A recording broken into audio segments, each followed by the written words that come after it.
Ghost Blau presenta Entrevista a un extraterrestre, capítulo 16. Hablemos del aspecto ético de los seres humanos. Lo que tanto las escuelas espirituales como la propia sabiduría popular opinan del comportamiento negativo del ser humano viene a resumirse en ese refrán que dice que el que la hace, la paga, consecuencia de que se recoge lo que se siembra. ¿Es eso real? ¿Funciona así el karma? Absolutamente. Lo que pasa es que hay ocasiones en que se paga en el capítulo siguiente, o sea, en la siguiente vida. ¿Y somos responsables también del mal que causamos inconscientemente? Es decir, ¿se genera karma a pesar de la inconsciencia? En un cierto porcentaje sí, porque deberíamos haber tenido en cuenta más posibilidades o consecuencias de nuestros actos. Normalmente lo que se llama inconsciencia se puede traducir por egoísmo, egolatría, soberbia, etc. Ahora bien, debéis entender una cosa importante: el karma no es algo que uno contraiga con los demás, sino una deuda que cada uno, cuando actúa incorrectamente, contrae consigo mismo. ¿Hay algún límite a ese respecto? ¿Es lícito, por ejemplo, matar en defensa de la propia vida? El instinto primario de todo ser vivo le lleva de forma automática a conservar la vida. Por eso, ante un peligro inmediato, todo su ser se adecúa para esa acción de supervivencia y, consecuentemente, suele repeler cualquier agresión de forma casi automática, de manera inconsciente, y por tanto la acción está justificada. Pero ojo, repito que solo en niveles de conciencia bajos. ¿Y éticamente no se justifica el hecho de matar a otro cuando no queda más remedio? Como por ejemplo, si vemos que alguien va a matar a un niño. Es curioso, pero hay una dicotomía mental en la apreciación de la vida y la muerte en el caso de la pregunta. El concepto que primero se instala en el cerebro es salvar la vida y no se tiene por tanto en cuenta que para ello haya que quitar otra. Sobre todo porque el cerebro computa en décimas de segundo quién es la víctima. Es decir, que se piensa fundamentalmente en salvar una vida, no en que se pierde otra. Sirva como ejemplo que hay personas dispuestas a poner en riesgo su propia vida para intentar salvar la de otros, sobre todo si son niños o mujeres, en caso de catástrofes, incendios, caídas al agua, etc. Pero en definitiva prima la vida sobre la muerte, y el que está dispuesto a matar debe estar dispuesto a morir.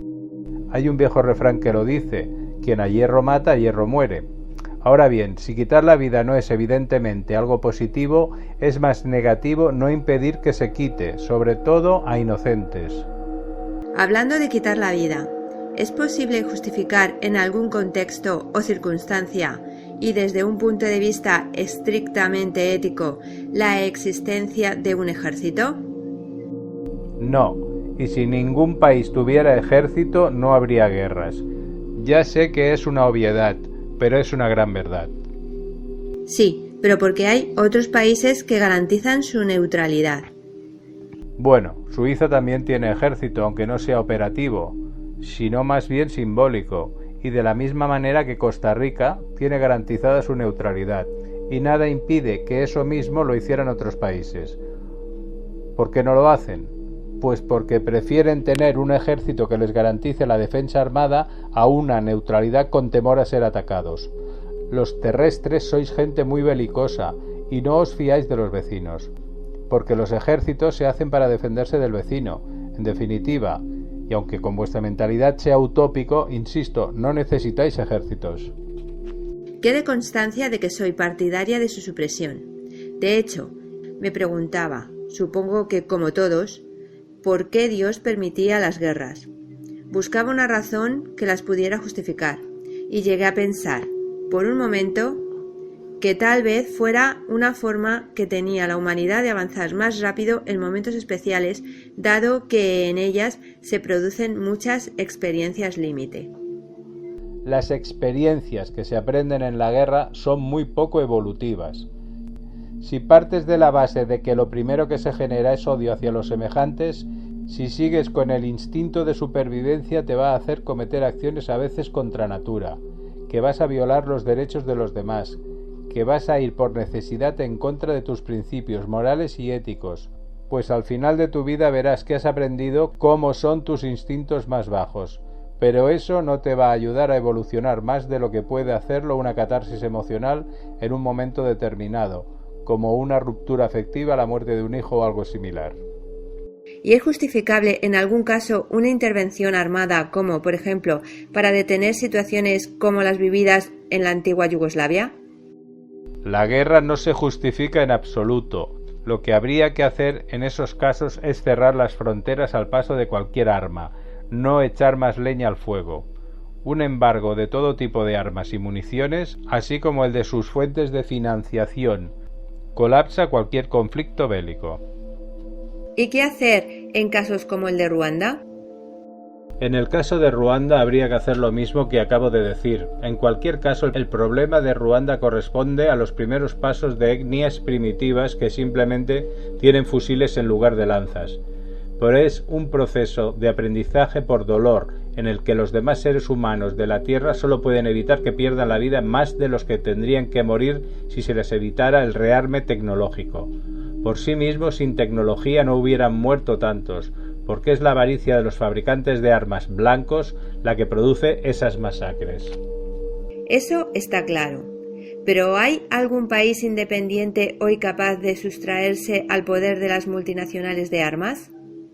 Ninguno, desgraciadamente. Claro que también sabemos que en el norte se venden menos armas que en el sur. ¿Y por qué?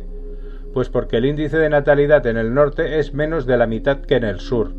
Por eso las grandes mentes pensantes del norte provocan conflictos para reducir el potencial peligro de expansiones del tercer mundo. En Europa existe un temor latente hacia una posible invasión árabe. Si este temor se convirtiera en algo real, ¿es ético? ¿Es lícito defenderse? Si uno es atacado, tiene derecho a defenderse. Lo que pasa es que Europa, o mejor dicho, los europeos, tienen más miedo a la invasión ideológica que a la demográfica. Se rechaza el islamismo más que a la persona árabe. Utópicamente hablando, yo diría que esa interrelación traería como consecuencia la desaparición de la raza blanca en Europa, porque es genéticamente más débil.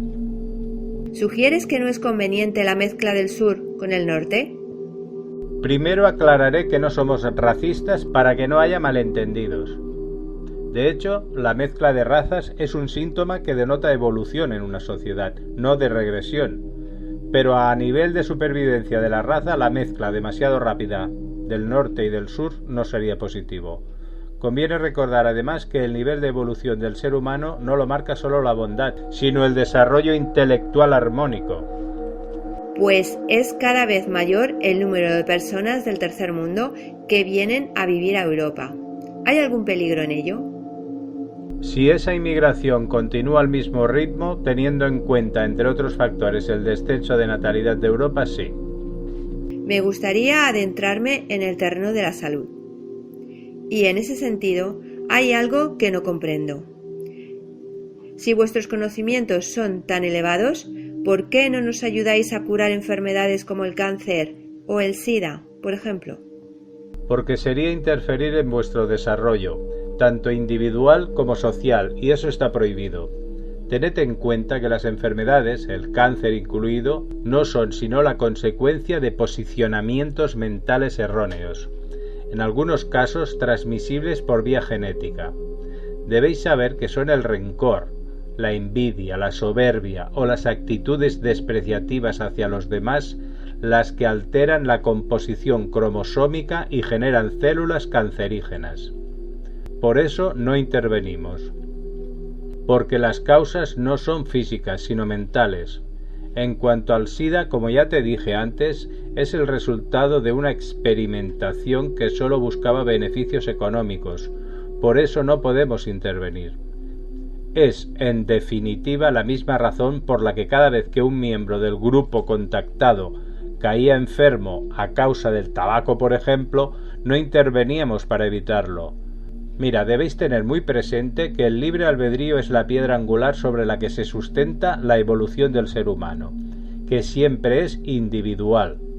y en ese sentido sería conveniente que fuerais más conscientes de la importancia de vuestro comportamiento cotidiano, porque ¿os habéis parado a pensar en la cantidad de decisiones que tomáis al cabo del día y afectan a los demás?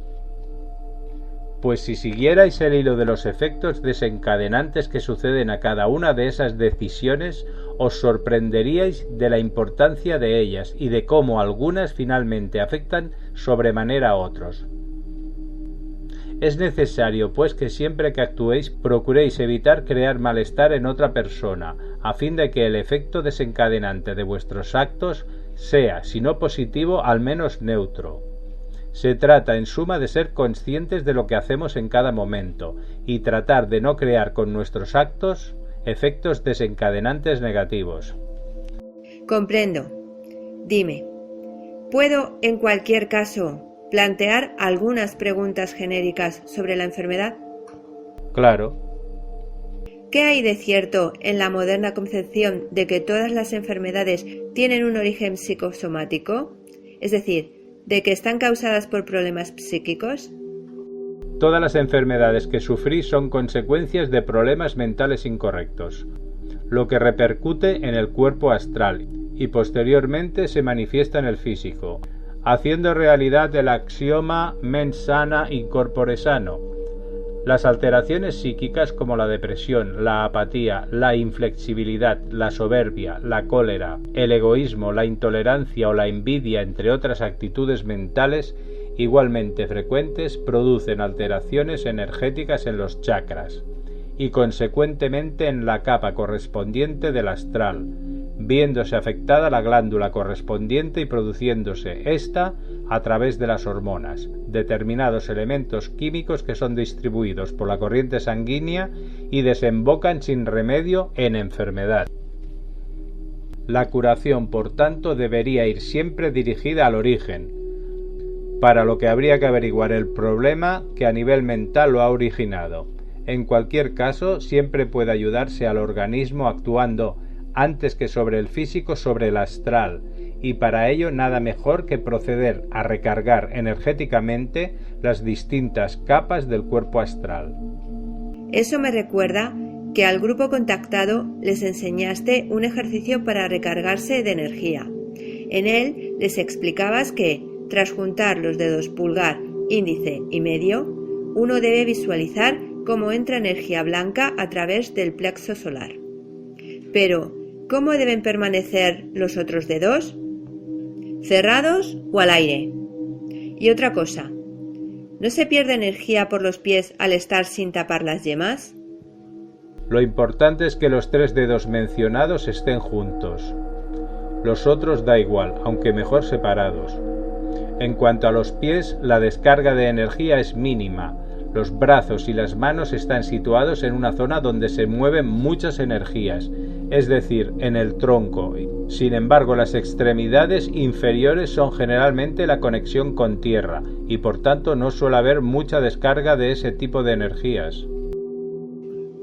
Distintas escuelas alternativas plantean que una de las maneras más aconsejables de reequilibrar las energías es caminar descalzos siempre que se pueda.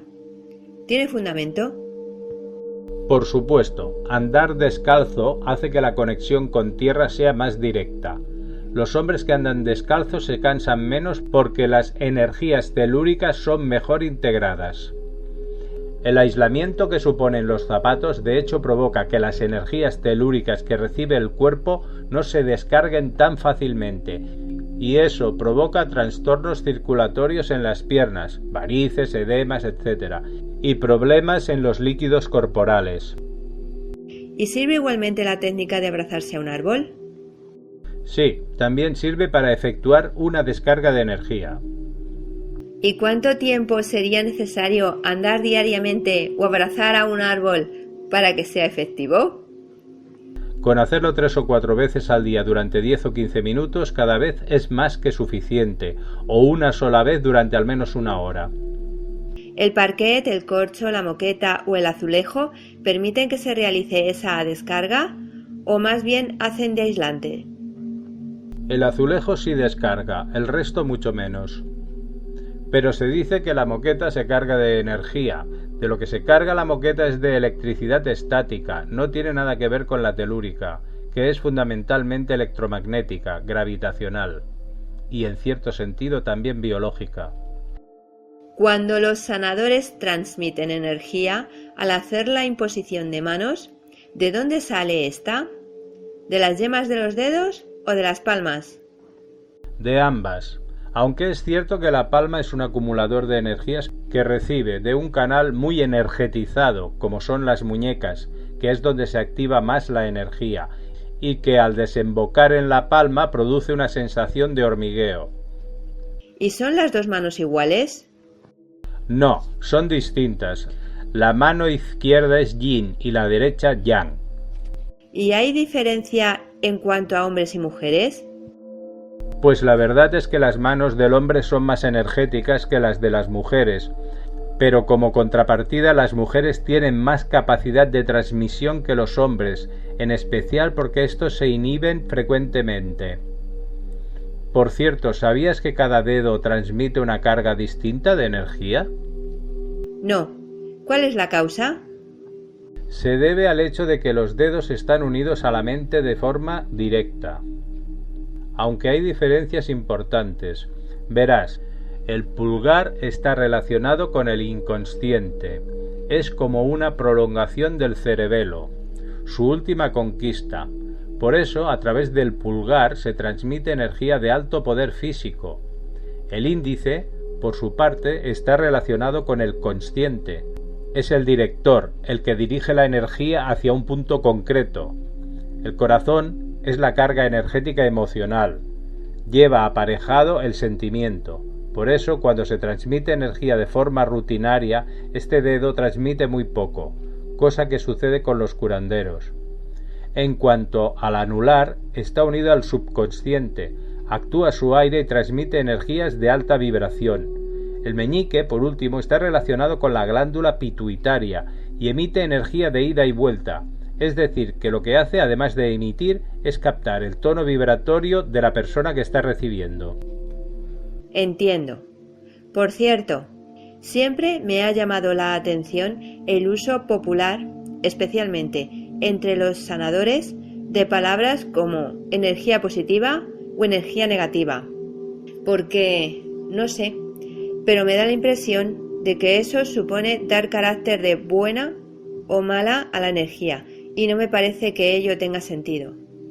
La energía, efectivamente, es neutra, y la cualidad de positiva o negativa se la da el que la emite, aunque no es menos cierto que el que la recibe puede cambiar esa polaridad. Esta entrevista no finaliza aquí. Iremos publicando el resto de la entrevista a Genome con regularidad. Irás encontrando los enlaces abajo, en la descripción. Si este vídeo te gustó, hazle clic a me gusta y suscríbete a este canal para informarte cuando publico nuevos vídeos. Abajo en la descripción encontrarás enlaces que pueden ser de tu interés.